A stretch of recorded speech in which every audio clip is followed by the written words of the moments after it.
Welcome to Visionaries Global Media, your number one source for podcasting entertainment. Visionaries Global Media, envisioning excellence on a global scale. This is Banned from Ringside. Tonight on the Banned from Ringside podcast, we're going to go back and revisit AEW Rampage, pick back up with a little AEW Dynamite. We're going to talk about a little New Japan Resurgence, a couple of surprises there. We're going to do some main roster talk and do some predictions for SummerSlam and TakeOver, and a little baby Veggie talk this week on the Banned from Ringside podcast.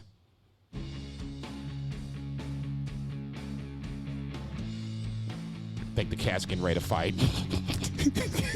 This that 9 to 5 is time to feel live. Hello, Marks, and welcome to another edition of the Banned from Ringside podcast. I'm your special host, JCB, Jason Cornelius Bell, a.k.a. the Smart Knight. And out there in Portland, Oregon, you know him, you love him, advanced Cicerone, Two Beer, Zach Pullman. Two Beer, what's good, baby boy? So we're just going to talk about baby Veggie. We're not going to have to do actual baby talk, right? No, we're just talking about baby Veggie. We're not talking about the baby, not doing baby talk voices. No. Okay, good. Save that for Tara. I'll let Bill save that for Aaron. We're not going to actually do baby talk, but since we're talking about it, let's bring it up. We have an addition to the Banned from Ringside podcast family. The Queen of the Ring has arrived. I told you weeks and weeks in advance this is what's going to happen. This was going to be a girl, and Aaron has delivered the Queen of the Ring. Edna Mae Josephine, born on August 17th at 7:24 p.m., 7 pounds, 4 ounces, 19 and a half inches. He says mom and dad, or mom and baby, are doing great. Dad is doing good as well, because obviously we talked to him. So congratulations to Bill, Aaron, and Edna. Welcome to the BFR fam. I couldn't be happier. I'm on a personal note. I know that this was something that they were trying to do for a very long time, and the fact that they got this thing done and brought it home, I couldn't be any more happier. Does Pro Wrestling Tees make onesies? I mean, like a little BFR onesie? Well, I was going to say, I guess that's something we need to figure out, because, of course, we didn't bring them anything for the delivering of the Queen of the Ring, but I guess we can always figure that out. But let's get back into the discussion, because there's obviously plenty of to talk about this week. Welcome to the Banned from Ringside podcast. Please bow your heads as I read from the latest edition of the Banned from Ringside podcast, volume 219, chapter 3, verse 14. And the good smart saith, hashtag boo the heels. It is all good, baby. Listen, share, subscribe, repeat. Let's get the sponsorship out of the way, and then we're going to jump right into it, because like I said, there is so much to talk about this week. Since we're talking about the Queen of the Ring, since we're talking about Bill Veggie, let's dive into his DMs in Twitter, and let's buy some beer bomb for him. Ladies and gentlemen, Bill's Beer Bomb is available for anyone and everyone, for your husbands, for your boyfriends, for your significant other, for your lover, whoever it is. If they've got a beard, Bill can help you out, and this way you can put some money in his pocket to help out Miss Edna, because she, like I said, she's going to college whether she knows it or not. She's been here, 3 or 4 days now? Guess what, Edna? You're going to college, and we're going to make this thing happen. Slide into Bill's DMs, slide into BFR's DMs, order you some Bill's Beer Bomb. We'll ship it anywhere, anytime, any place in the continental United States and around the world. And on that lovely note, let's get to that 3 count. 2, 3. We're going to do it a little different. Two Beer, kick us off. What's that 1 count? Oh, man, 1 count is the best episode of AEW Rampage I've ever seen in my life. It was so good. Dude, it's only been 1. Calm down. Doesn't matter. It was the best episode of Rampage. Until there's a second episode, then we can decide. But this one was definitely the best. Okay, fair enough. What was your biggest takeaway from the first episode? I mean, biggest takeaway overall, besides the big historic first match with the title change and stuff. But the biggest takeaway was that 1 hour wrestling shows are where it's at. It's just a bite-sized little snack. The crowd stays hot the whole time. This was such a hot crowd, but it's just the best way to consume wrestling, in my opinion. I mean, I love New Japan Strong.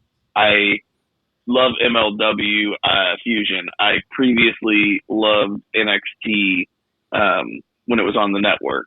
So this is the format. You know, it's like Saturday night's main event. You know, when I was a kid, it was like WCW Saturday night. I don't know. It's just really personally the most appealing way to consume wrestling television. And they packed a lot into this one. But I mean, do you agree? What do you think? No, I don't necessarily have as long as they're going to keep it this way. I think this was, like you said, this reminded me of old school NXT when it was on the network. It was on an hour on Wednesdays or whatever the case may be. And it was a buckle your seatbelt type of episode every fucking time. And it never, you would have a down episode, but every week it felt like this was must-see TV, and it was going to have some good matches, you know, good backstage vignettes, things along those lines. And I said it when I saw it on Friday night, this is a hell of a way to start, and it's going to be hard to keep this level, virtually impossible, because literally you had, 3 title matches, Britt Baker obviously being the main event because it was in Britsburg or whatever the case may be, and then you had Omega and Christian as the curtain jerker. I'm just like, there's no way you can keep up that level. But if you want to throw out, you know, quality matches, like in this scenario, 3 matches this week, 3 matches next week, I think that's a good way to go. You always should, and the other thing that I think they should have is always have some sort of women's match on Rampage, because it feels like Rampage and Dynamite are just going to focus on women's match, where Elevation and Dark, you know, you'll have 2 or 3. So if you really like women's wrestling like I watch it, then you probably want to lean towards Dark and Dark Elevation. That's where I'm starting to think about this. But just to answer the question, I love the 1 hour the format, just for the fact that, like I said, it just, especially this one, it was like, holy shit, that was an hour? What the fuck just happened? It was like my head was spinning after the shit. Yeah, and I mean, they're not all going to be like this, but at the same time, what it did do was it cemented that this isn't a show. This is must-see television. This is not, I'll watch Dynamite, but I'll skip Rampage. Honestly, if anything, me being like a homebody, like, I'm going to watch Rampage more likely than I'll be to watch Dynamite, just because of the time, right? You know, right. It's just like, I'm for sure going to, you know, get that one in. Yeah. But yeah, it's 7 your time when it comes on? Yeah, 7 o'clock. So, Okay. I mean, it's perfect, you know, like eating dinner or whatever. But yeah, the show was great. We had a great wrestling match to start out with. I don't think we really need to beleaguer the point too much for the sake of time. But I mean, if you were to put together a Kenny Omega Christian Cage match, this is kind of what you would expect. I mean, it was just technically great. Kenny Omega did his stuff. Christian did his stuff. The crowd was super into it, and the crowd was really into the near falls. And you got Kenny Omega taking the most amazing bump on the chair at the end. Made Christian look like $1 million, and he doesn't need a lot of help in doing that. He sold the shit out of that. Yeah, what's Christian's finisher called? The Unprettier. Unprettier, yeah. Here I am, like Don Callis, like, oh, what's your finisher called? I don't know. Kenny Omega can't wait to kick out of it. Like, but, I just forgot what it was. No, it happens, man. No, I agree with that totally. It did sound like Don Callis. I'll just say this, and I said it last week when I was by myself, and I'll say it this week. I'm surprised that they went this route. You know what I'm saying? Especially when you had, I guess, a second one in the pocket. I'm not upset. I'm just surprised. I expected this to have him being Kenny, hold all 3 titles a little longer. Is it the end of the world? No, I don't think so, because ultimately I think this is going to work itself out, especially on the Impact side, where you will have guys that are quote-unquote Impact guys that have a chance to realistically win the title off Christian versus the mountain that they would have to climb being Kenny Omega. Outside of that, I thought the match was really good. I mean, there was enough fuckery going on where I was like, okay, Christian's going to lose this, so then this definitely means that they're going to have the second match. I was genuinely surprised that they took the title off Kenny. You know, it's funny that you say that because I didn't even think about talking about it because to me, in my head, we didn't get a chance to talk about it last week because your power went out, but to me it was like a foregone conclusion. It just made such perfect sense because you have the ability to have Christian back on Impact Television who had kind of really made his name, not necessarily so much, or like kind of earned his respect, not necessarily so much for his early WWE days, but like as a single star in Impact, and you are able to take the title off him with kind of, if you're Tony Khan, with one of your guys, right?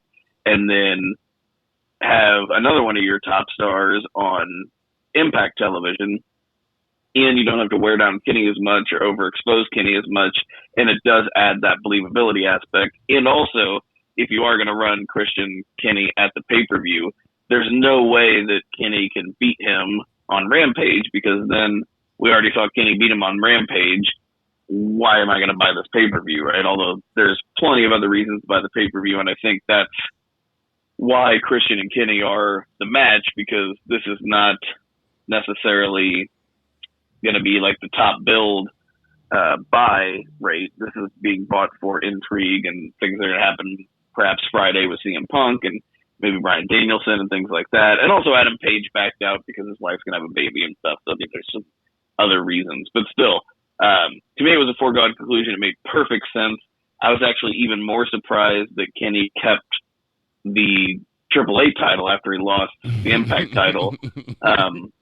And it had kind of been reported that that was Tony Khan, but really it was AAA. They had initially thought that they wanted to put it on Andrade, but they kept it on Kenny. Because Kenny, when he got to Mexico, saw that Ric Flair was there. He was like, I want to drop this title to Andrade. Like, Ric Flair's here, let's do this thing. But yeah, so anyway, his is definitely one for the books, that big old belt collector thing. But I think it'll be nice that we can not overexpose a very hurting Kenny Omega right now, and No, I agree. We can get some good shit going on. No, I agree. I'll say this when we can move on to Miro and in the main event. I didn't remember about the Christian Impact run until somebody reminded me on Twitter. And once they did that, I was like, yeah, okay. He was the instant classic. Then this is where he made his chops and he came back to WWE. It wasn't like he wasn't a good wrestler. He never had the chance. Like a lot of guys didn't have a chance in WWE then and now to prove themselves that they can take the ball and run with it. Christian went over to Impact, took the ball, run with it, had some great matches with Kurt Angle especially. So, yeah, once they reminded me of that, okay, I was a little more accepted of what was going to happen. Now, you said that you still think that Kenny and Christian happens at All Out regardless of what happens tomorrow night, tomorrow being obviously the second episode of Rampage, and currently rumored that CM Punk is going to be at Chicago's United Center tomorrow night. You still think no matter what, it's still going to be Christian and Omega at All Out? I think so, yeah. I think they're still going to do that. And if it is CM Punk, I think, he'll wrestle Darby and win, which is great because he'll go over a big star in Darby. But, yeah, I think it'll still be him. I think that's one of the reasons that they have – it's not like it's not something that's going to sell pay-per-views. The other stuff going on is going to sell the pay-per-views, at least in my opinion. But we'll see. I'm not disagreeing with that. I can totally see why you say that. Let's jump to Miro for 30 seconds because really that's, I shouldn't say all it took, but Miro did retain the TNT title over Fuego del Sol. Then post-match, Sammy Guevara comes out with Tony Khan and gives Fuego his AEW contract. I'll just ask you, you're the AEW Mark. Did you cry? I didn't cry, but it was very touching. I thought it was perfectly done. I mean, obviously it was a shoot. They did not let Fuego del Sol in on this. He was not smartened up at all. And to have Sammy, who seems like a total salt of the earth dude, come out and give his best friend a contract, I just thought it was really classy thing to do. And I think Miro made him look like $1 million, even after squashing him for, in 30 seconds, basically. And he still made him look great. So this is what it should have been. No, I agree. As much as I don't want, I like to have the tete-a-tete where we disagree, but no, in this scenario, I can't do anything but agree. Fuego del Sol is one of those guys that you're going to need on the roster at some point, guys, enhancement talent essentially. And, let's just call it for what it is. That's what his role is in AEW, and there's nothing wrong with that. You need those guys, like we said before. Now, that said, I would be lying if I said that this didn't touch my little cold black heart there for 30 seconds. I was like, that's a nice little touch. Kudos to AEW on that, even though Miro totally squashed Fuego del Sol.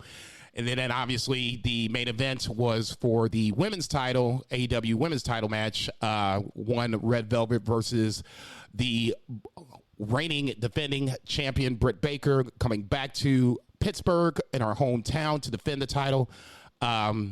Obviously, Britt Baker won, but the story coming out of that, to me, was one Jamie Hayter, I shouldn't say returns, but debuts on AEW programming. If you don't know who Jamie Hayter is by now, I saw her in Stardom and immediately fell in love with her talent. When the pandemic happened, she left, went back to, I believe it was England, and now she is now on AEW television. I think this was a great pickup for AEW in general. She's going to be the fixer, so to speak. I guess that's what Britt Baker called her on Wednesday night. I love Rebel, but, her consistently getting hurt is not necessarily doing the job that she's meant to be doing. What did you think about the match? What did you think about Jamie Hayter's debut on Rampage? Match was good. The fact that Britt Baker is just an absolute megastar is, the most important thing to note. She is amazingly over. Okay, that was the one thing I guess I skipped over is her intro. Jesus Christ. God bless America. If you don't think that she's over, then I don't know what to tell you.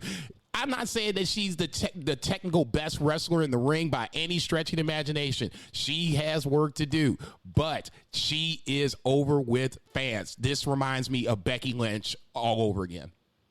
Dude, Hulk Hogan wasn't the best technical wrestler in the world, but he knew how to get over. Okay, and Britt Baker is way over. This could be in Pittsburgh, St. Louis, the Moon. It wouldn't matter. Fans like them some Britt Baker. Yeah, and you mentioned Becky Lynch all over again. It's funny because Britt had done the curb stomp, and then Hayter runs in, and dude, I thought it was Becky Lynch, which is not possible, right? It's not of course, but possible at all. Don't feel bad because a lot of people on Twitter thought the same thing. I'm like, Becky Lynch? Okay, I guess I can see that a little bit. I'm like, this ain't no Becky Lynch. What the fuck?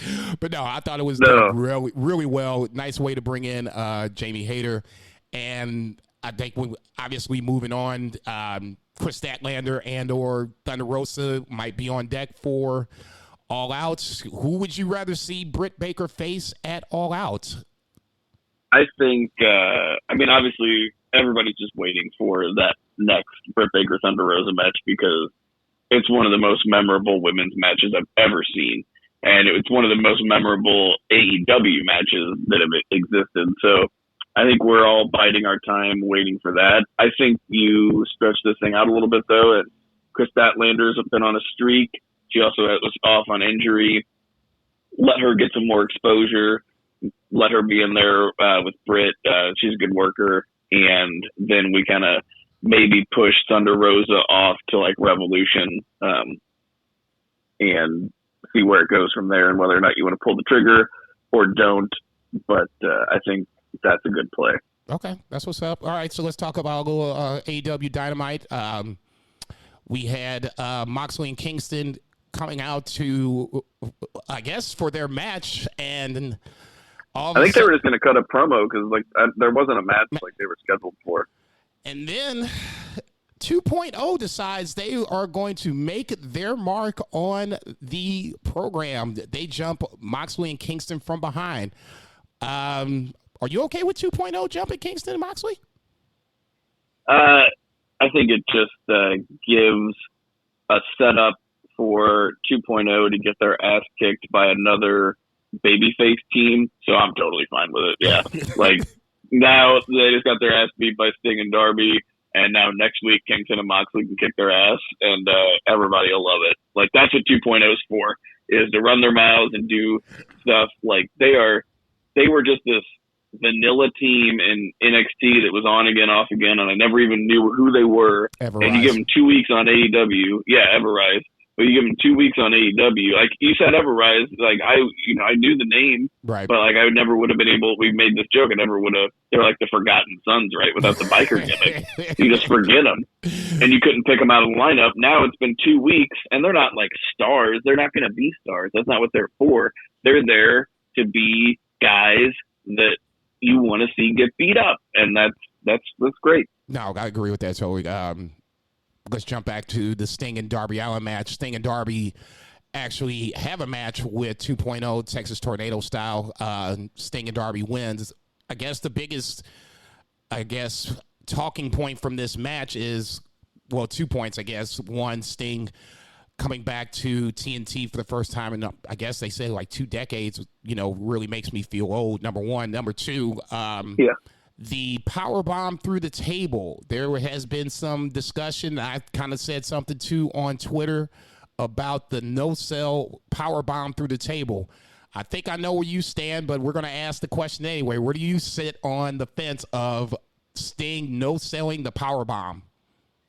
Honestly, it's on my list of things for mark-out moment of the year. Whenever, because that was something that like old school Sting would do, like, big move, no sell, and then he would beat his chest like a gorilla, and he would just go to town. And they powerbombed 60-plus-year-old Sting through a table, and I'm like, oh, that's gotta hurt. And he no sells it, does the chest pound, puts them both in a Scorpion Death Drop, and then stacks them up and puts them both in the Scorpion Death Lock. And the crowd is just going crazy. So intellectually, you can have problems with it. Like, I respect the opinion of folks who don't necessarily like that, but like that crowd was hot and they were just over the moon that happened, and so was I, and so it worked, right? Do you want to do it every week? Absolutely not. But Sting's not out there every week, so it is what it is, and it worked. Okay, fair enough. Fucking Mark. I'll say, dude's 63. He ain't, or 62. He ain't supposed to be jumping up from no damn power bomb through the table. I don't care what nobody says. Shawn Spears, I'm sorry, I skipped a part. Sammy Guevara gets engaged. He brings out his girlfriend, Pam, from the crowd. God bless her. They get engaged. Another sweet moment. Sammy Guevara is everywhere and anywhere. God bless that man. Congratulations to Sammy and Pam. Shawn Spears cuts a promo after that, basically running down Houston, saying that, this is the bottom of the barrel for Sammy to get engaged to Pam. So that sets up their match, Sammy Guevara versus Shawn Spears. What did you think of the match? I mean, it was really fun. Obviously, Sammy Guevara is mega over, and in Houston, I mean, he's like born and raised and lives there. Also, I mentioned Sammy Guevara is like literally salt of the earth and seems like the coolest dude, like gets engaged. Can you imagine being in his position and like getting engaged? Like, he could have impregnated at least 90 women in that stadium, like that night. There's the first joke. And he's getting engaged. Hey, man, let that man live, dog. Okay, not everybody can live this Playboy lifestyle like I can, man. I make it look. That's good. what I mean. Like, but yeah, what a guy to do it. No, but I hear what you're saying, Joey. Somebody said that on Twitter. I'm like, damn, man. I mean, the dude is happy. Can we not be happy for Sammy? I mean, I know, right? If you don't want to, if you can't live this James Bond lifestyle that you wish for Sammy Guevara, then just be happy for the man that he got, somebody that he found, he's getting engaged to, for Christ's sake. Good Lord. What the fuck? Totally. But the match was fun. I mean, it was a very big match, right? Like, it seemed, and they've been feuding for a while, and they were kicking out of everything. He even kicked out of the 630, which was bonkers. Did you there have was a problem with that? Pile driver on the floor. I wouldn't say problem. It definitely surprised me. Okay. I would not have done it. If it was me, I would have maybe done it the other way around, and he kicks out of the go to hell, right, and then you do the 630 because that's a bigger move. So, yeah, but 630 you know, man, I was really surprised he kicked out of that. I'm like, okay. I was reaching for my phone, like getting ready to start, tweeting or whatever. The match was over. I'm like, he kicked out. What the fuck is this? So, I had more of a problem with Sting kicking out just because of age and the neck issues and almost losing his career versus this. I'm not a fan of either or, but to me, if I had to be mad about one or the other, to me, Sting is the one I'm more mad about. Right on. Yeah, that makes sense. No, but I like the match where they both, like the spot where they both jumped up from the apron to the top rope. That's where I'm like, okay, see, Shawn Spears gets kind of a bad rap. I know that, Bill doesn't like Shawn Spears. He didn't deal with the chairman gimmick. But I mean, all bullshit aside, the man can go. He's a good fucking wrestler. And he is a good wrestler. This is one of those matches, I think, if you will ever doubt that Shawn Spears is a good wrestler, throw this joker on and maybe that might change your mind. Dante Martin had a little promo talking about people, they don't know who Dante Martin is, but you will know in a few weeks. Hey, newsflash, Dante Martin, people know who you are. We're talking about you. Now. You're going to be the next Shawn Michaels, okay? Next to your brother, that's Marty Jannetty. But that's just another story for another time. I'm dead ass serious. Am I lying? I haven't seen enough of his brother to say maybe they'll be the new Young Bucks. Who knows? Okay, that would hopefully for the brothers Martin, they're the Young Bucks. But as it stands right now, Dante is starting to give me some HBK vibes. If you smell what The Rock is cooking on that, Dan Lambert comes out with a promo. Real quick. I just got to say, I don't want to belabor it, but I did love that they threw this in there because it threw him a bone. And usually, you'll see, this big performance and people just forget about it, right? It's like, oh, yeah, that's the hot thing of the week. But they were like, no, they called it out and they wanted to remind you how good it was and highlight him. And it's like they recognize, they know what they got. And they're probably paying this dude $50,000 a year. You know what I mean right now? But in the future, he's going to command a lot more. No, so, yeah. I think he had a match on, I guess it was Dark this week, Monday, against someone, and somebody was talking about it on Twitter.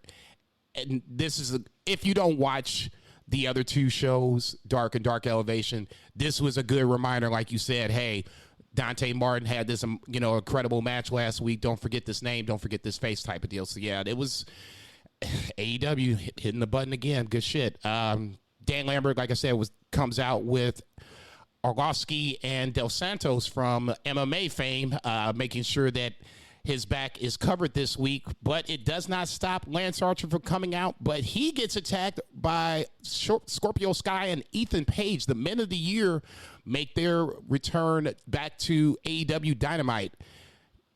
I guess my question is this okay? Do you like Men of the Year attacking Lance Archer? I don't know. I wasn't so hot on that. I was still enamored with how great of a promo Dan Lambert is for not being a wrestling guy. Right, yeah. Just they need to have promo class with Dan Lambert in the back. And if he's this good naturally, he's got something to teach you. Do you think we're going to see more of Dan Lambert, in a possible faction of MMA guys, I guess, or a faction? I wouldn't mind it. Where he's the leader of said faction. Yeah, I don't know. I wouldn't mind it though, because he's just great, man. What a entertaining fellow. No, MLW kind of featured Dan Lambert a lot up until the pandemic, and then they relaunched, I guess it was a couple months ago. I haven't seen that episode, but yeah, Dan Lambert can talk. There's no question about it. I'm just, I guess, as a fan of Men of the Year, I'll question that this is the best way to use Men of the Year, but I guess we're going to find out here in a little bit. Tag team titles on the line next. Bucks versus Jurassic Express. Bucks retain the titles in another classic Buck fuckery of a match. Defend your boys as the greatest tag team of all time here. The greatest tag team of all time shouldn't have to resort to this much fuckery, should they? Well, they're not kayfabe. Actually, they are the kayfabe greatest tag, but I'm talking about shoot, like best tag team. Like this was a lot of Bullet Club stuff, though.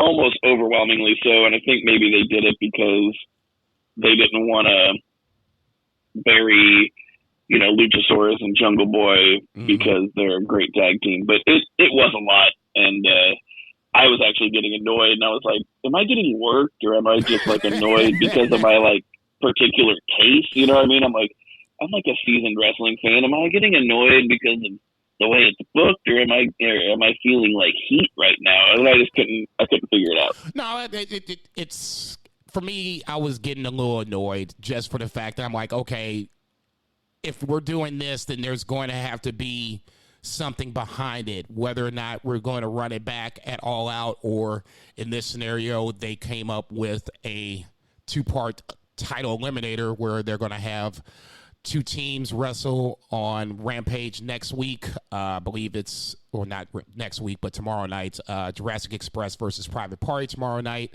Then the Lucha Brothers and, can't think of the other team, Varsity Blondes on next week's Dynamite. You'll have the winners of those 2 teams face off, and then the winner ultimately has the Bucks at All Out in a cage match. That's where I thought this was the genesis of the whole thing, where it was so much fuckery that the next thing you know, in the backstage promo or whatever, they came up with this idea of having, the title eliminator and then ultimately the steel cage match to try to keep the fuckery to a minimum. I mean, obviously a steel cage, anything can happen. There's elite everywhere and easily could get into the cage. Your early prediction of who wins the title eliminator. I know who I got.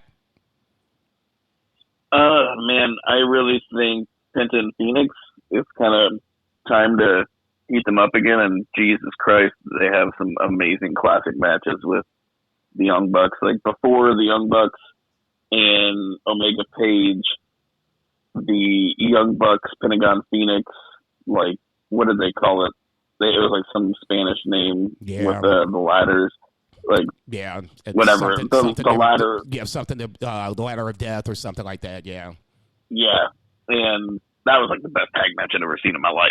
So it was just so over the top. So, yeah, I think early predictions, that's where I'm going. I must agree. I like the Lucha Brothers to win the whole thing. Britt Baker comes out with another promo setting up a match next week with Jamie Hayter versus Red Velvet. I'm looking forward to seeing what Jamie Hayter looks like post-Stardom. Red Velvet will give us good competition, so that should be a good match next week. Paul White comes out for his promo, basically saying that Tony Khan has allowed him into a match against one QT Marshall. Thoughts on the QT Marshall Paul White match? I think it is the perfect thing to do. You do it, once every year, 18 months, something like that.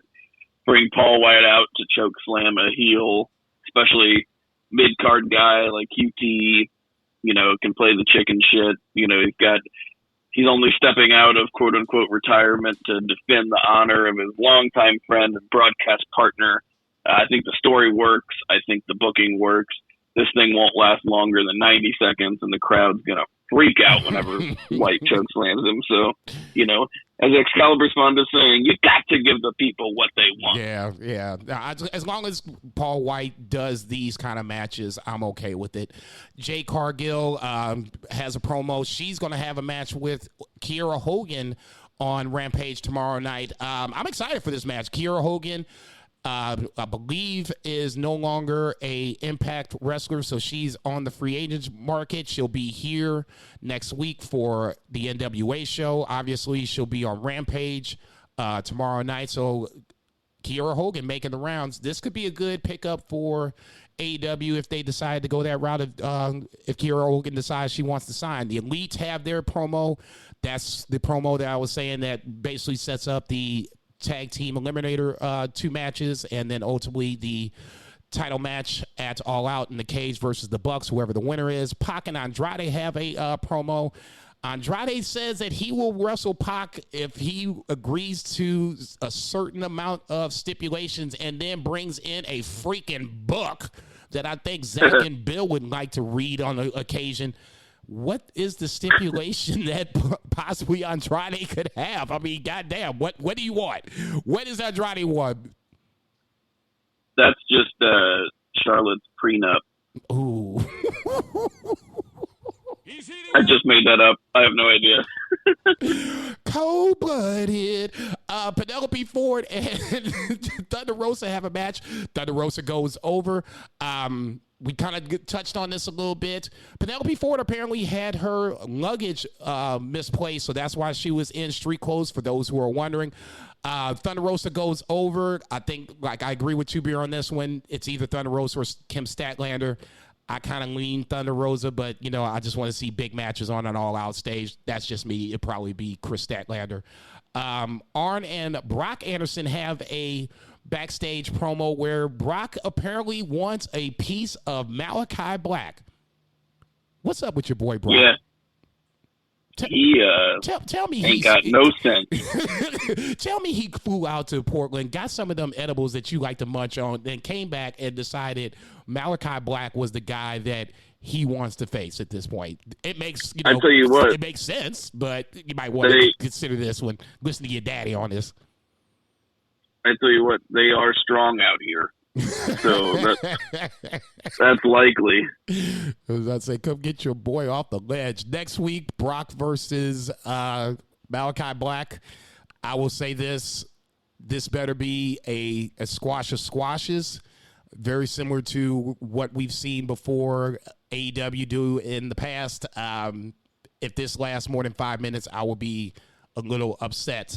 Miro cuts a promo. He wants a piece of Eddie Kingston. I'm kind of excited about an Eddie Kingston Miro match, whether it's for the title or not. What do you think? Oh, I think it's great. I would not be mad if Kingston won at all. It'd be even cooler if he could win it in New York, because he's, the mad gang from New York, and that crowd pop would be bonkers. But I yeah, didn't even think about that. I think that Arthur Ashe Stadium event is where they at least should have that match, like I said, title or not. That would make perfect fucking sense. Give this man a pin. He should book the territory. Jon Moxley comes out and has another incredible promo. I mean, I was thinking about promo of the year, and because there's been 2 or 3 good promos out there lately, and I'm not sure if Moxley's going to win it, because I know who my winner is immediately, but this was a strong promo. Calls out anybody and everybody in his path. We know All Out is coming up. Who does Moxley get for All Out? Dude, he was just ripping into people. He didn't mention Tanahashi, which makes me think that Tanahashi won't be. No, he went back to Japan. I saw that on Twitter or whatever. So he'll, at least for the New Japan lovers in the house, it looks like he'll be there for the G1. Yeah, and I'm wondering if maybe it is like somebody from Strong, something, like a Juice Robinson or something that, I mean, crowd would pop huge because he's from Joliet. So yeah, I think that would be super cool for both of them, because we were waiting on that thing. But I think that's maybe most likely, if not maybe the coolest thing, but I think it'd be pretty cool. I like the Juice call. I like the Christian line where he was like, Christian's retired ass should have stayed. Like, God damn.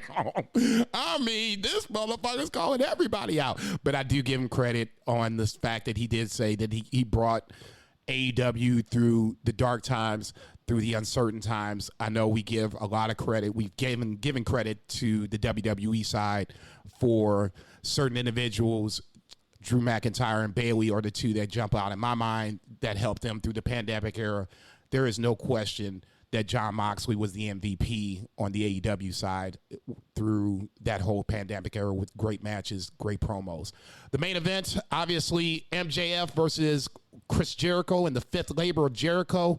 No Judas Effect, no singing. No, I'm sorry. No interest music, but the crowd in Houston, I thought did a really good job just taking over and not doing the best job in the world, but I thought all in all, they did better than I anticipated. My thought was have Sammy Guevara come out with the cue cards and then have the crowd do the sing along with that. So 2-part question. Number 1, were you surprised that MJF won? Number 2, thoughts on the crowd sing along in Houston? Definitely surprised that MJF won, although in hindsight, it makes sense because they protect him like crazy. And in kayfabe, he did all these labors, right? He made him do all this stuff like beforehand. So, but I mean, the crowd was not necessarily into the near falls, and neither was I, because I didn't think MJF was just going to pin him out of nowhere, and then he tapped him out. It was kind of crazy. But your idea about Sammy is perfect, because the whole hardest part of that was getting everybody on the same page initially, right. And then eventually, like right around encircled by demons, you start getting everybody kind of knows the chorus. Yep. No, I thought, like I said, I thought they did a really good job. I should say I was surprised. I thought that MJF should win it, but they're in the back of my mind with All Out kind of, looming ahead. I could see where a Jericho win prompts another match, because MJF would be like, no, we're going to do this all out. But now this can prompt a match with MJF and Jericho where, Jericho puts up his career. That's the scuttlebutt on Twitter. I can run with that. That makes sense. Yeah, because it did seem almost anticlimactic, and I don't know if it's just because the feud has been so long, because it's been a long time, right? And it was weird that it was just on Dynamite. But it did seem anticlimactic, so it didn't feel like the this is the end. Yeah, that's what I was going to say, especially when the finish was, Jericho going for the Judas Effect after he hit MJF with the bat. I'm like, dude, if you're going to go ahead with the fuckery, you might as well just go the rest of the way and just win this thing. But it makes storyline sense where he hesitates for that 30 seconds where, oh no, I didn't, I can't do this. And then MJF takes over and wins the match by submission. That's what I thought the thing was. The most surprising was that he tapped out. It wasn't that he lost the match. It's how he lost the match by submission. Sure. Yeah, the whole thing was surprising to me. And then, just off the air. And then just, got to wait 48 more hours so you can watch more AEW. What a goddamn hard life we live here. Dude, if CM Punk doesn't come out, all hell is going to break loose. I swear to God. I think they're going to come through. I know that people are still kind of like, I don't know. I will be very surprised if CM Punk is not on AEW TV tomorrow night, probably at the end, so that way he doesn't interrupt or, overshadow anybody else. But I will be, like I said, really surprised if he's not on AEW TV tomorrow night. And that'll do it for our one count. 1, 2, 3. All right, 2 count is going to be a little New Japan. New Japan goes back to Los Angeles, goes back to the States for the first time in 18 months to Los Angeles. I thought this was an amazing set where you had the Los Angeles torch in the background and you had some really good matches on the card. We won't go through the whole thing, but there are some matches I kind of want to touch on. Did you see Moose versus Ishii? I did. It was awesome. Okay. Go ahead. I'm pretty sure Ishii's probably at most 5'6", and he convinced you that he's 7 feet tall. This motherfucker is crazy. I'm like, there's no way, and I get it. When you look at him, there's no way that Ishii, who wins the match, by the way, there's no way Ishii should be winning this match. But the way that they told this story was where it made me was like, okay, I'm not too mad that he won. I like Moose personally. I think he's an amazing athlete. I think he's going to be one of those guys that's going to give Christian some problems for the Impact title. But this was kind of a dream match because you have Moose, who is proclaimed this 5-star athlete, which he kind of is to a certain degree. And then you have Ishii, who's the Stone Pitbull, who's not going to back down. I was coming in this match, I'm like, these motherfuckers aren't going to beat the dog shit out of each other. Nobody's going to take a step back, and that's basically the match we got. Yeah, I was a little surprised that Ishii went over just because he can totally absorb a loss. I mean, it's practically what he does for a living. I mean, like, that's his whole gimmick, is that he's the best wrestler to never hold the IWGP title. Like, he's one of the best wrestlers in the world, one of the best of all time. Like, without question. That's not even, like, hyperbole or just, like, being a mark. Like, that guy puts it on every night and goes out there and just murders it.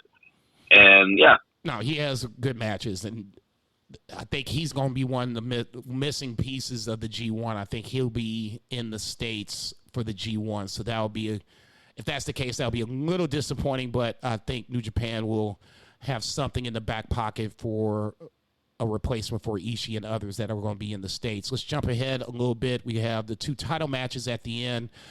David Finlay and Jay White for the Neverweight title, and then Tanahashi versus Lance Archer for the IWGP US title. We could talk about the Finlay-Jay White match first. What'd you think? So those two are the only two I didn't see in the whole show. Okay, I watched everything else because I really like the undercard of this show especially, but I like seeing Yuya Uemura and all these guys. So like I didn't like skip to the end or anything. I watched, but in not doing that, I ended up going to bed before I finished. No, Jay White retains, and Tanahashi wins the U.S. title off of Lance Archer. I think that was kind of the bigger surprise of the two. I wouldn't even say it's a surprise. You kind of thought that, especially with Moxley having Tanahashi's name in his mouth, that was going to be a match that was going to happen somewhere down the line. I just wish that Lance Archer could have got a little bit more of a run as the U.S. champion, and then to see him come out and kind of get beat down on Wednesday night was a bit of a disappointment. Finlay Jay White, I thought, was arguably the match of the night between that and Moose and Ishii, depending on what you like. Jay White sneaks out a W here and retains the Neverweight title. I'm glad to see Jay White in the States, but once again, this means he's probably not going to be a part of the G1 as well, so that's kind of a disappointment. But I think ultimately, and I guess this is where the bigger question is, you have a lot of these New Japan guys over here in the United States probably going to be on strong. One of the big surprises, probably the biggest surprise, was Will Osprey returns and says that he's medically cleared, but he's not going back to New Japan to participate in the G1. He's going to stay in the States as well. Is this going to be, I guess, the short-term answer for the bigger problem with COVID, to have your New Japan wrestlers come over to the States and then have them perform in the States and still have matches where you defend these certain individual titles, the interim IWGP championship or the Neverweight title from Jay White? What do you think the future is for New Japan over here in the States is? I think we're going to start seeing those relationships that we've been salivating over start blossoming a lot more. Revenue-wise, I don't know what it does for them because they're still very much a live, crowd-driven business, and maybe that's what they're trying to do, is foster those partnerships and do more larger arenas in the United States where they can drive some revenue. Because just think about that ROH Supercard show at Madison Square Garden a couple of years ago, and think about the talent that we have now with these partnerships and how much cooler of a show we would have now. It's crazy. So hopefully we start seeing more of Jay White, Will Ospreay, Ishii, Suzuki, these guys on AEW television and Impact television, but AEW especially. I love when the crowd was chanting the AEW to Will Ospreay, and Will Ospreay was like, "Fuck AEW." I was like, "Oh shit!" Jesus Christ! He was on one, man. He called Shingo a pussy. Okay, that's what I was going to say. I still think I know who my winner for promo of the year was, but I'm sorry, that Will Osprey promo is on the list. Not only did he come out of nowhere, but what he said, who he called out, who he ran down. I mean, now that Will Osprey is in the States, you have a lot of potential to do a lot of things here with Will Osprey, and if he is truly medically cleared like he says he is, I think that's absolutely amazing. The other surprise I thought was interesting is after the Good Brothers defeated Jon Moxley and his surprise partner, Yuji Nagata, G.O.D. comes out to confront the Good Brothers. The Good Brothers take a couple of steps back after thinking about it and leave the premises. I'm getting mixed signals from Twitter about whether or not this is a good match or not. People are not big GOD fans. They don't think that they're good. So I guess here's the question. Are you interested in a possible battle of the Bullet Club, GOD versus the Good Brothers? Yeah, totally. I mean, they're two of the best New Japan tag teams of the last decade. I mean, I don't know who these people are that don't think GOD are good. That's dumb. Look, I'm with you on this one. Just the Bullet Club angle alone, I think, is intriguing. The fact that, you have two of the most decorated New Japan tag teams going against each other, I think adds another layer to it. Maybe it's just me. I'm a New Japan mark, guilty as charged, but I'm kind of interested in that. Other matches, Juice beats Hikuleu. Hikuleu calls out competition. Juice Robinson answers the call and beats Hikuleu. Hikuleu stomps that ass after the match, so I'm assuming we're going to get more of that. Team Filthy, for the first time ever since, I guess, the West Coast Wrecking Crew joined Danny Limelight and Kratos with, obviously, Tom Lawler in hand. They wrestled Leo Rush, Chris Dickinson, Fred Yehi, Adrian Quest, and Yuji Uemura. I thought this was a really good match, probably one of the more entertaining matches of the show. I can't believe that Leo Rush is going to retire. That blows my mind. It feels like he's got a little left in the tank, as Mark Henry would say. He said he's going to retire before, though, so who knows? Yeah. I'm not coming down on him. I mean, it's a stressful life, and he's got kids and stuff, so I can see both ways. But I don't want to say cried wolf, but he's said that before. So no, I agree. Hopefully he changes his mind. I'm going to give promo of the year to Yuya Uemura, who says, "Hello, USA. I am Yuya Uemura." And then, Shibata comes out and hands him the contract. Yeah, that was, my favorite. Save this man. Save this man. Shibata coming out, giving Uemura his LA Dojo shirt was very reminiscent of Fuego del Sol getting his contract for AEW. Got me in the feels a little bit. And then the first couple matches featured some of the LA Dojo guys, Alex Coughlin, Carl Fredericks, Ren Narita. Here's the thing with Ren Narita and Yuya Uemura, and Clark Connors. These guys, especially I think Yuya Uemura though, and Ren Narita, these guys being with Shibata, there's no better place in the world for them to be. We are going to see them be big, big stars, and we're seeing it right now. And just timestamp it. I mean, I've said it numerous times. All that run with Yota Tsuji, that they traded those draws for months and months and months and months. Yuya Uemura will be a mega star, and we get to watch his whole career, and it's super cool. I like Ren Narita out of this bunch. I like Uemura as well, but Ren Narita to me is one of those guys that is kind of lanky right now, but if you put some muscle weight on him, he has kind of unusual strength for somebody his size. He's got a really good technical ability. His Northern Light suplex, he does that really well, gets on his toes, the whole shebang. So, I mean, he's got a lot of upside, he's too. Great. So, I mean, totally. I'd put him right up there with either one. I wouldn't be surprised to see them go back to New Japan in a couple years and make a bigger impact that more so than Master Wild did. I'm thinking more so on the lines of Great O'Khan. They come over and beat like an Ishii or ELP in the junior scene to kind of stamp their mark and then kind of go from there. But I expect big things from both of those guys. New Japan is back in at least in the circle of talk. I know they got the Tokyo show coming up in a couple weeks, the first weekend of September, and then, like Bill calls it, the Super Bowl of it all, professional wrestling. The G1 is a couple weeks after that.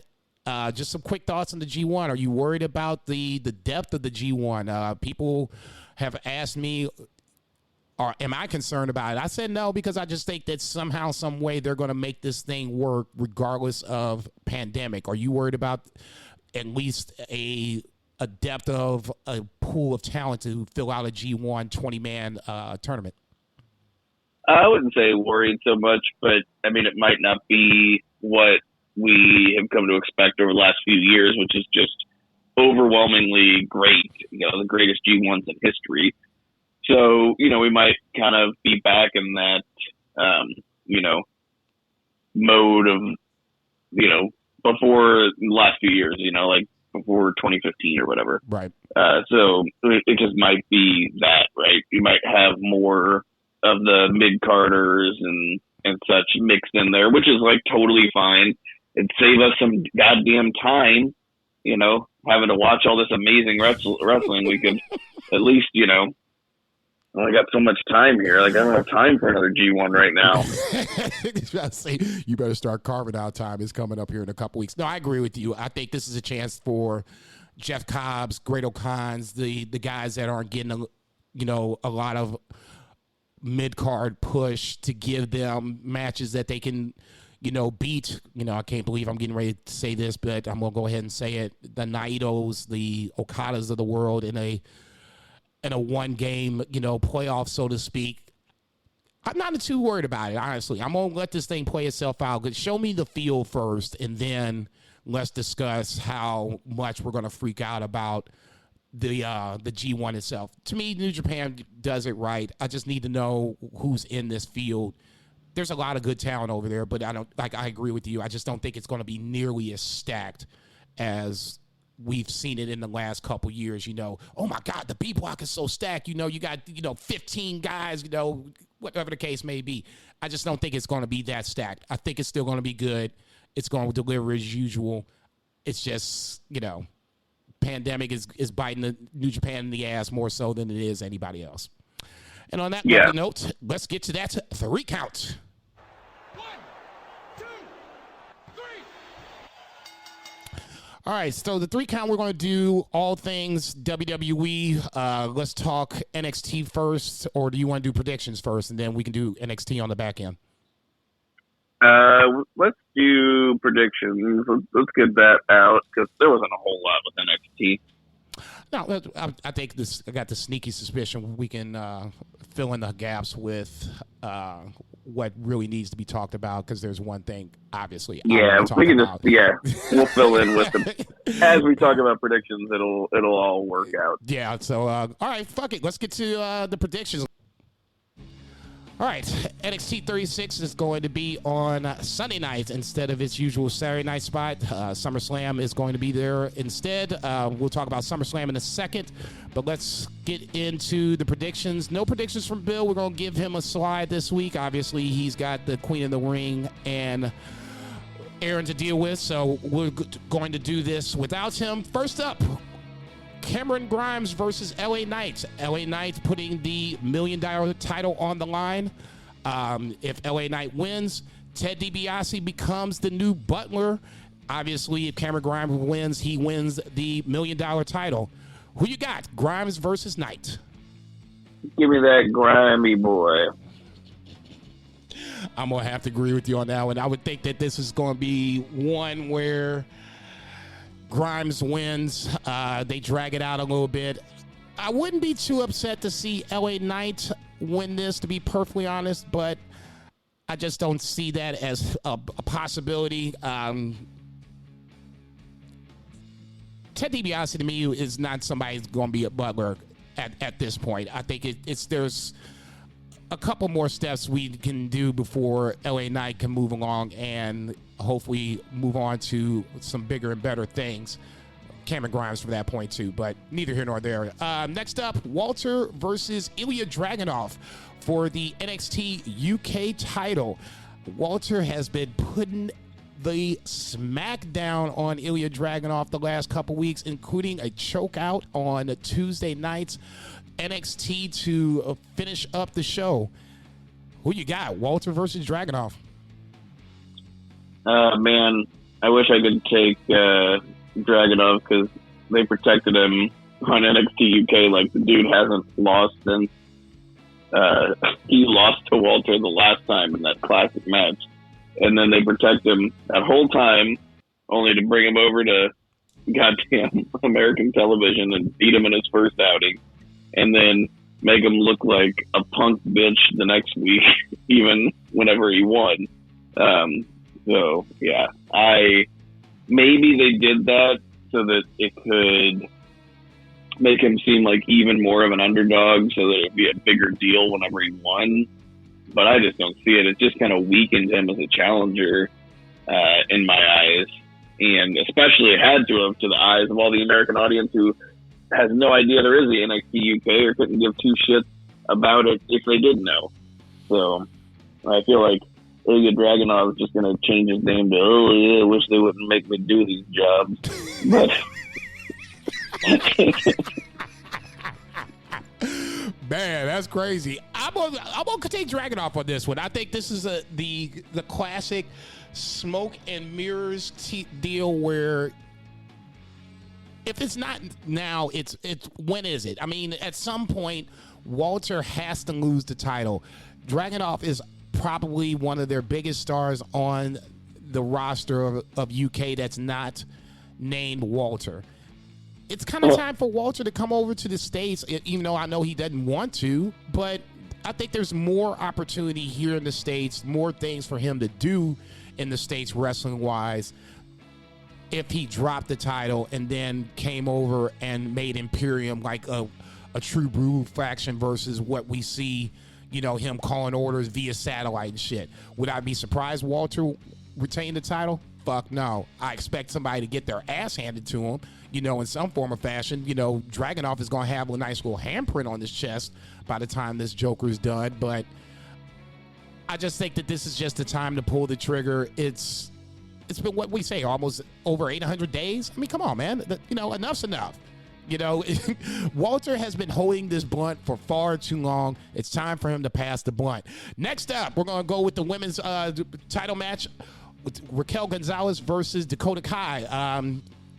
I'll go first. I wasn't a big fan of their quote-unquote head-to-head. It didn't make me want to see the match any more than I already do. I don't think Raquel Gonzalez is a very good talker right now. Hopefully that changes over time, but I don't think that was playing into her strength, neither here nor there. As much as I like Dakota Kai, I've been on the train for a long, long time, even going back to when she flipped on Tegan Nox at War Games, I guess was almost a year or so ago. I just can't see Raquel Gonzalez coughing up the title right now in this scenario. This would be the shocker of shocks, at least on the NXT side. I'm going to take Raquel Gonzalez to retain. Who you got? I would love to say Dakota Kai, same as you, but you know what?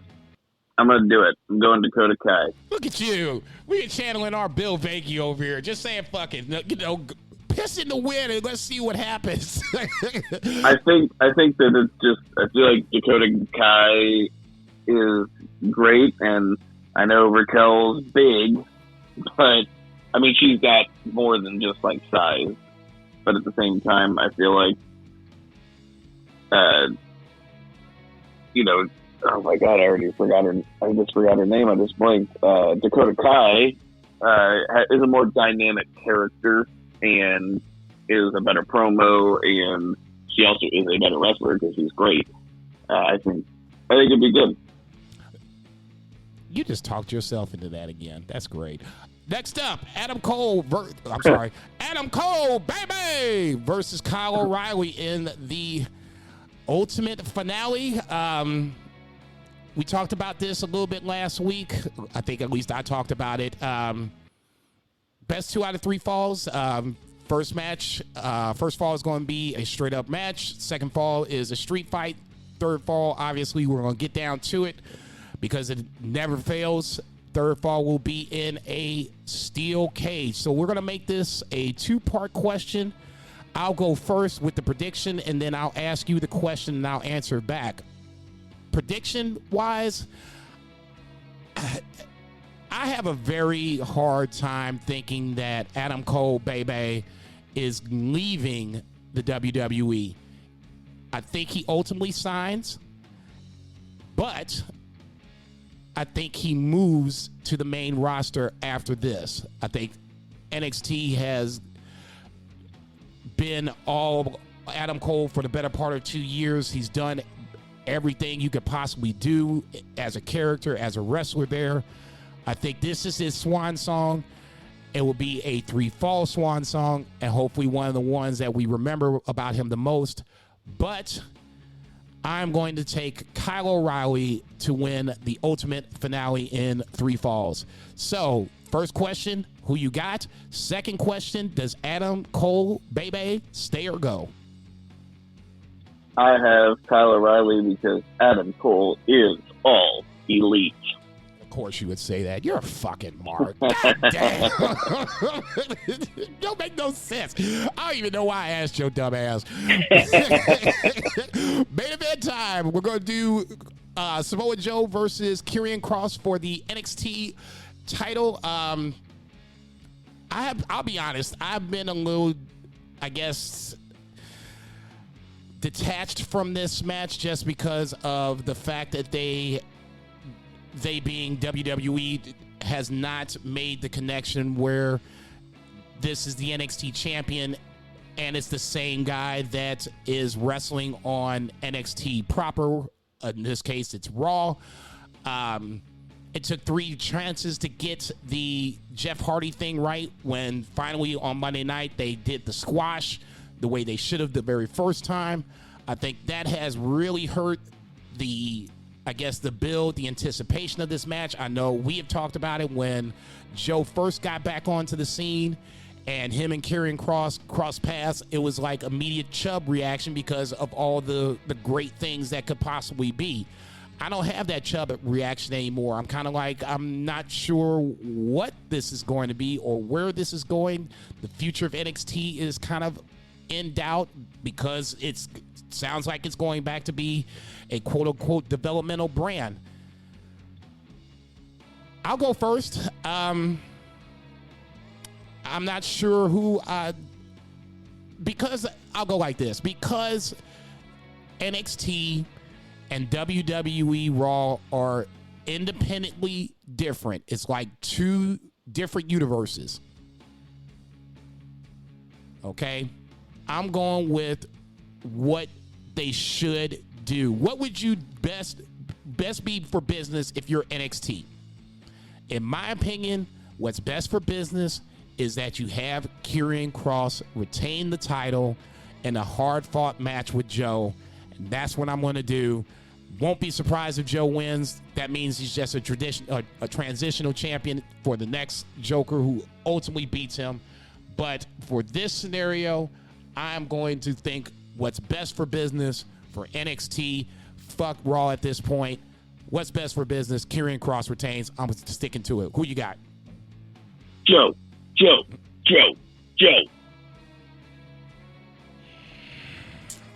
Of course you have Joe. I'm not going to be, like I said, it won't surprise me if Joe wins, but I just got the sneaky suspicion that this is what I think they want you to think versus what's actually going to happen, if that makes sense. I think you're giving him too much credit. I think Karrion Kross is dead, and he killed him. No, I'm not. He's going to go in a closet that Malachi Black just recently deserted, and they cut promos from the closet for a while. If that happens, I'm going to be really, really pissed. All right, next up, we're going to do the SummerSlam predictions. I guess let's get the bullshit out of the way first. Alexa versus Eva Marie. Who you got? Jesus Christ. It's got to be Alexa Bliss. I mean, I can't imagine Eva Marie winning a single match ever, let alone against one of their biggest stars. Even if she's a goddamn weirdo, psycho, supernatural person. I guess this is for Piper to turn on Eva Marie and... You mean Teacup? Or what's her name? No. I call Butterfly? Her, no. I called her by her right name. Mama called her Piper. I'm going to call her Piper. I'm assuming... What is the name, though? Twinkle Toes? Yeah, we're going with Twinkle Toes. I'm not saying that fucking name. Fuck that. I flat out fucking refuse to do it. For me, I think I agree with you. I think this is Alexa Bliss. I think this is ultimately for Piper to turn on Eva Marie and hopefully start this run on her own, where Eva Marie has given this rub that people say that Eva Marie is going to give her or extend her, whatever. Piper never better turn on Eva Marie on Saturday night, or we're going to have a big fucking problem. What do we do? Where do we want to go? Where do we want to go? Let's go Sheamus versus Damien Priest for the U.S. title. Not necessarily a marquee matchup, but I think this is going to be probably more on the physical side. Sheamus does not fuck around in the ring. He is one that is going to be stiff each and every time. Damien Priest's first chance at a major singles title on the main roster. Priest versus Sheamus. Who you got? I gotta go Damien Priest because I feel like the title would give him some momentum. You know, Sheamus doesn't need that title, and titles are props, and they're there to prop guys up. And really, all he's been doing is battling Miz and John Morrison since WrestleMania. Like, no exaggeration. It's been like 4 months. That's all he does. So. And he's no spring chicken. And if they're cutting young guys, I mean, they seem to be doing it on the other roster and not they're cutting older guys, you know, on NXT roster. But yeah, Damien Priest has a lot of upside. He's tall. He's charming. Got that nice, deep, booming voice. Like, let him get out there, win the title, cut some promos. You almost had me convinced. You almost talked me into it. I'm just not sold that they're sold on Damien Priest. Sheamus is a proven commodity, whether you like it or not. He's somebody that is perfect for this mid-card gatekeeper. Not saying that Damien Priest isn't, you know, better than a mid-card by any stretch of imagination. I just think that I really don't think they have plans for Damien Priest. You know, if he won, then, you know, he's feuding with Miz and Morrison again. I mean, I don't know. I just don't think that there's any plans for Damien Priest where you could throw Ricochet against Sheamus right away and still move forward with that. Neither here nor there. Like I said, neither guy is really going anywhere, but if pressed, I'm going to take Sheamus to retain the titles.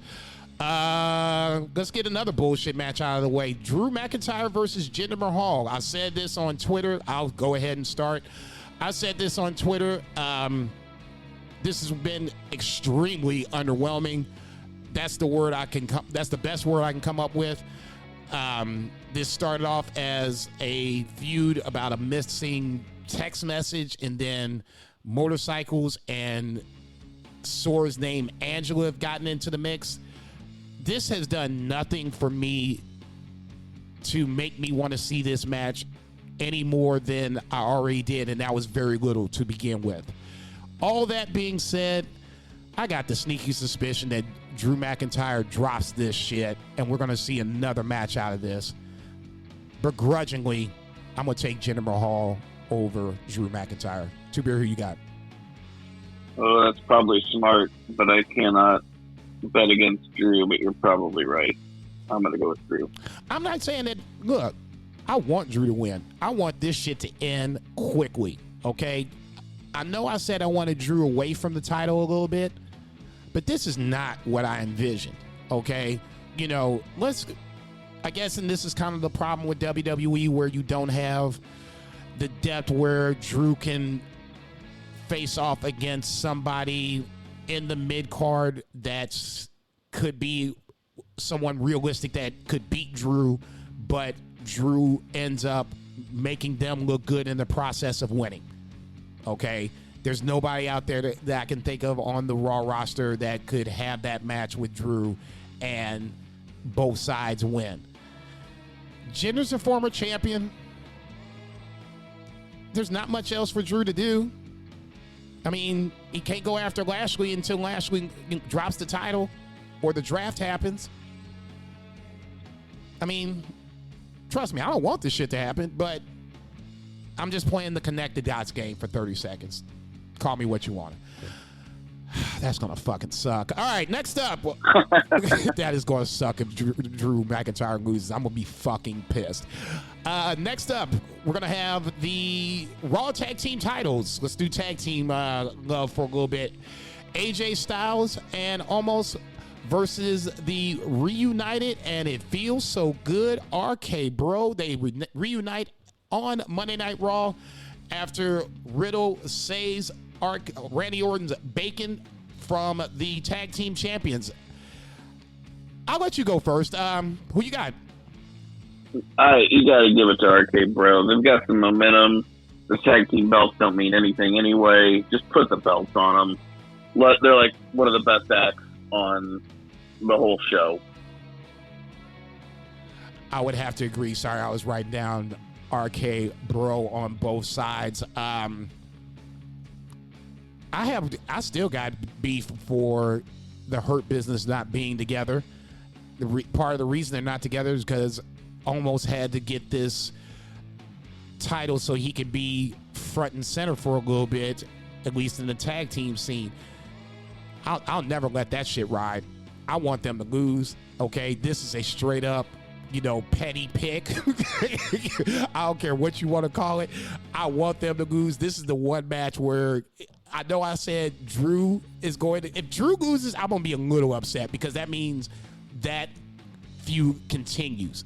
If RK Bro loses, I'm going to be pissed because that just is another thorn in the side. And now you're turning it in where the Hurt Business should have Cedric and Shelton Benjamin there, and they don't. And part of the reason is because AJ and Almost had to be tag team champions after winning it from the New Day, who took it off of the Hurt Business. Follow that fucking storyline. Next up, I tell you what, real quick. Next time you watch Almost wrestle, it's hilarious. Like I'm not saying I'd be better, but like every time, like he's supposed to be doing something where he's just like selling. Anytime he's selling, all he does is he pretends like he has something in his eye. Like, all he does. So now once you watch it, you won't be able to unsee it because like half the match, he's just pretending he has something in his eye. It's absolutely awful. God, this is going to be fucking amazing on Saturday. I'm like, what the fuck, man? Damn it, Zach. Let's jump over to the SmackDown side. We're going to have the Usos defending the SmackDown Tag Team Champions versus Dominic and Rey, the Mysterios. Interesting little build. A lot of fuckery on now both sides of the fence. I'll go first. I know what I want to happen. I'm just not sure if they're going to let this happen. Ultimately, I want Dominic to turn on Rey because that would be the ultimate father-son kind of shit. I know I can speak from our own personal experience. Me and my father, God bless his soul, we didn't have the best relationship. I know he wouldn't have put hands on me, and I know I wouldn't have put hands on him. So to me, I think that's the end game. To get to said end game in my little world, the Usos would have to beat the Mysterios. So that's what I'm going to do. I'm going to take the Usos to retain the SmackDown Tag Team Champions. Who you got? Yeah, I mean, I think they got this act with Roman, and I feel like it's more about Roman than it is about the Usos.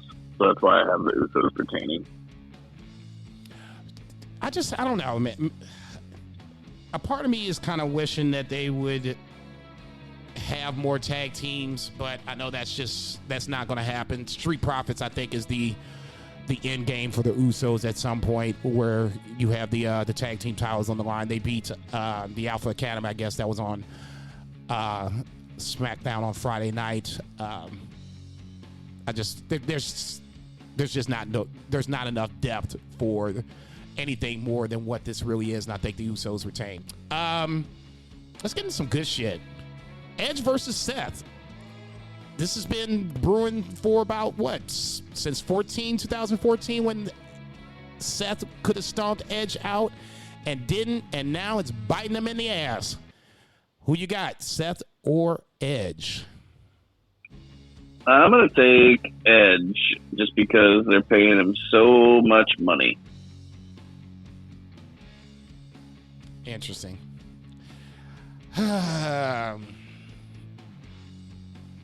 It is going to rule, though. It's probably going to be the match of the night, or arguably the match of the night. They should give these guys at least 15 minutes to let them kind of do what they do. I'm inclined to agree with you because I don't think that this is the first stop. Either way, whether Seth wins, whether Edge wins. I'm going to go ahead and take Seth. I like him being strong for whoever the champion is between Cena versus Roman Reigns. Obviously, we haven't talked about that.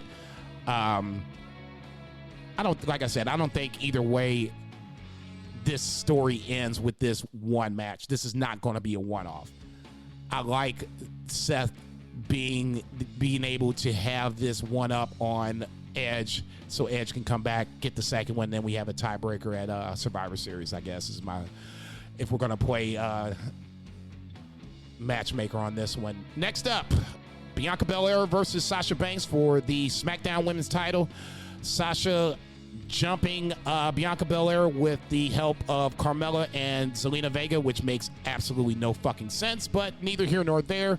They jumped the dog shit out of Bianca Belair to end SmackDown on Friday night. I'll go first. Fuck it. I like Bianca Belair here. I just don't think that it's still not the time to take the title off her just yet. I like Sasha, don't get me wrong, but I think Bianca still has more story to tell with Bayley somewhere down the line. Obviously, that's going to be down the line. The draft will be coming up here in a little bit. I think we reshuffle the rosters and start bringing new competition over for Bianca. More story for Bianca, less for Sasha. Give me Bianca Belair. Who you got? Yeah, I mean, Sasha's had her time at the top, and she's still one of the top women's stars, and she'll be that with or without the belt. So I think, again, especially in WWE, belts are props, and Bianca needs it more because, she can solidify herself as having this nice championship run, and you just have to shake up the roster, get some fresh matchups. I like Bianca. Okay, down to the last three. Goldberg, Lashley, who you got? Lashley in 6 minutes or less. So we're going to put the over-under at five and a half minutes. You're going to take the over-under at 5.5 minutes. Under. I agree, under. Let's go with the SmackDown Women's title because I want to save the best for last. Nikki ASH as the champion versus the Queen, Charlotte Flair versus Rhea Ripley. In usual order of least to first. Two beer. Who you got? Charlotte. Oh, sorry, least. Least is Nikki, then Rhea, then Charlotte.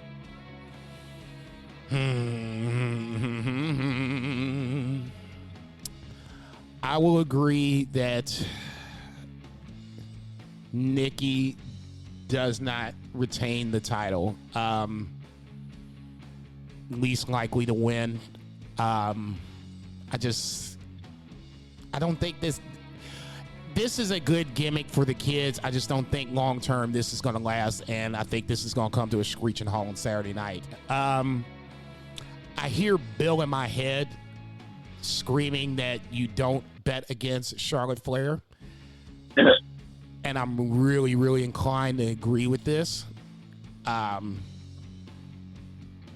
Either way, I think we're going to get Charlotte, Rhea coming out of this no matter who's the champion. Becky Lynch on deck. I'm going to go Rhea second. I'm going to go Charlotte to win the title, setting up Rhea Ripley and or Becky Lynch down the line. Maybe if you can get Asuka off the side of the milk carton, you know, maybe you can do Asuka again. She hasn't been on Raw in like a month and a half. See, there's so many missing people. Like, people just disappear. Where the hell's Tony Storm? Dude, I was just getting ready to say Tony Storm. Naomi went to SmackDown. She's not even anywhere near the bloodline. Mandy Rose went down to NXT. She's disappeared. Yeah, there's a lot of fucking moving parts where I don't think they've done a good job to kind of help themselves kind of build towards future storylines. But maybe they're waiting for Survivor Series. Maybe they're waiting for SummerSlam TakeOver and then kind of start moving from there. But guess what? I don't think they know the definition of the words future or storyline. Future. I think the only thing they think of in the future, future endeavor. That's all they know. All right, so we're going to go with the main event. This should be the main event in my eyes. I'm assuming it's going to be the main event in their eyes. One returning John Cena versus Roman Reigns for the Universal title. I made you go first last time. I'll go first this time. I can't see this being anything but Roman Reigns retaining the title. I like John Cena coming back. It's been a nice little breath of fresh air. However, there's no reason. 17 is the only reason for Cena to come back and have him booked to win the Universal title off of Roman Reigns. Outside of that, there's not much else to be gained from this. Roman Reigns is having the best career year that he's ever had. He's on my short list of Wrestler of the Year. To me, there's 3 guys on that list. He's one of them. Kenny Omega's the second. Shingo Takagi's the third. You can figure it out who you want to vote for Wrestler of the Year at that point. There's no way in the world that Roman Reigns should drop the title to John Cena for any given point outside the fact that they want John Cena to have number 17. They can do that another time and another date. John Cena can come back and beat somebody else for the title. It shouldn't happen here. It bet not happen here. I got Roman Reigns. Who you got? I've got Reigns. I feel the same way, but I feel like if they were going to do it, Cena's the guy to do it for that 17, and also because he's the guy driving ticket sales. Roman's been driving fan interest and like carrying this brand, but the brand's like not doing so hot. And then Cena comes along and they're selling tickets and ratings are up and he's a draw. So I don't know what they got Cena for. If it's just this like little run. He's got other stuff going on, obviously, but I could see them doing it much more so than like a Goldberg situation, right? But I don't know. I still have Reigns. Saturday night's going to be interesting. Sunday night is going to be interesting. Which do you think is going to be the better show, SummerSlam or TakeOver? Usually it's like a no contest, right, but I still think TakeOver is going to edge it out. I also think this is likely the last TakeOver of what we're kind of know TakeOvers to be. I hope not the case, but it could be, the end of an era, right? No, we've kind of said that a little bit. I think it's going to be an end of an era in the sense of name recognition.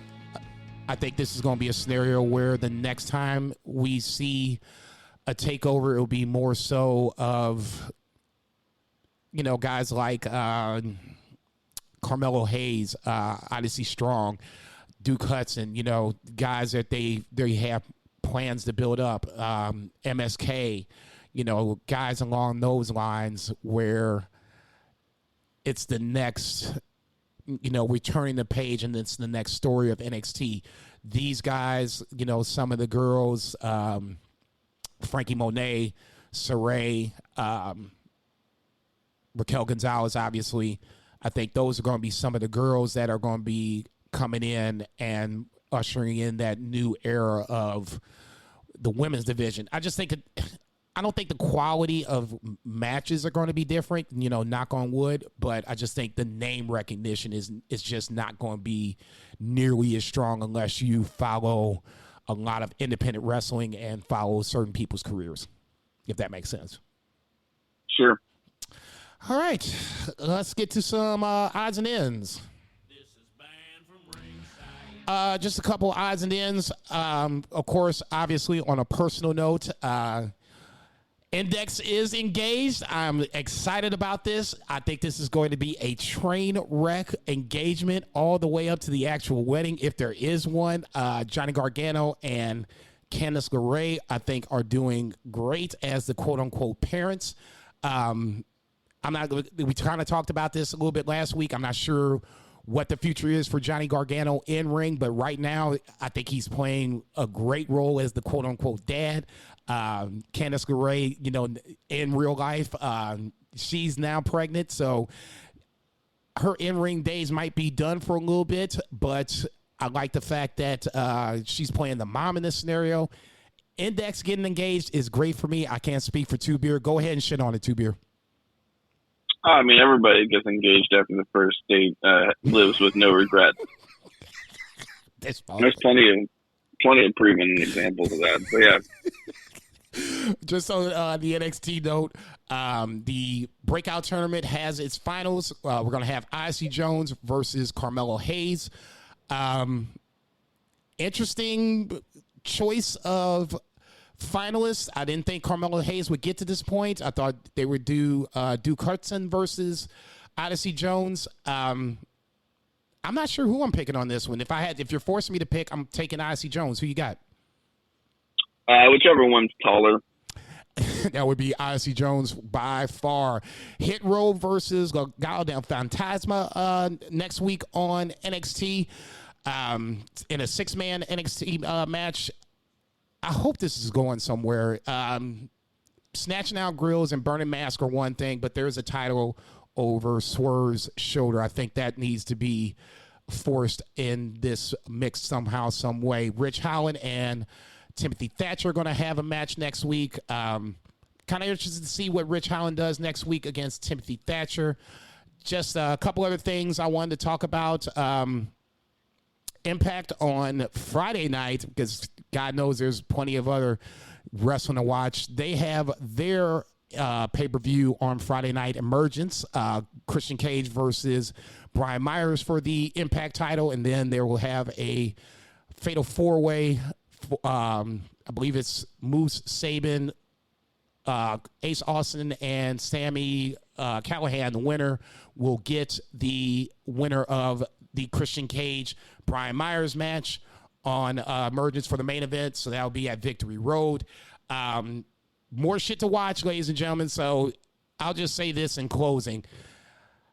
I know people are very, very particular about what they watch. I'm a New Japan guy. I think we can all say that Two Beer is the AEW mark of the group. Bill kind of rides along the fence and probably on both, probably leans towards the New Japan side. This is a great time to watch a bunch of wrestling that you probably didn't get to watch. I watched Andrade and Kenny Omega. Two Beer, did you watch that? Yeah. That was a lot of fun. Fuckery everywhere. Not as much as Deonna Purrazzo versus Fabi Apache, but fuckery. It was different. It was interesting to see how AAA books versus how New Japan books versus how WWE books, whatever the case may be. I guess the moral of the story is, if you're going to shit on it, at least watch it first before you take a dump on it. Yeah, I mean, it was fun, but not everybody's going to like having fun, I guess. I don't know. Fun is for the select few. That's it, boys and girls. We're going to get out of here for Two Beer Zach Pullman. Jason Cornelius Bell. For Murray the Murray Man Murray. For Lucha Chris. For Bill Vagey. For the Queen of the Ring, Miss Edna. Welcome home. Everybody support your local drug dealers. Everybody support your local industry restaurants.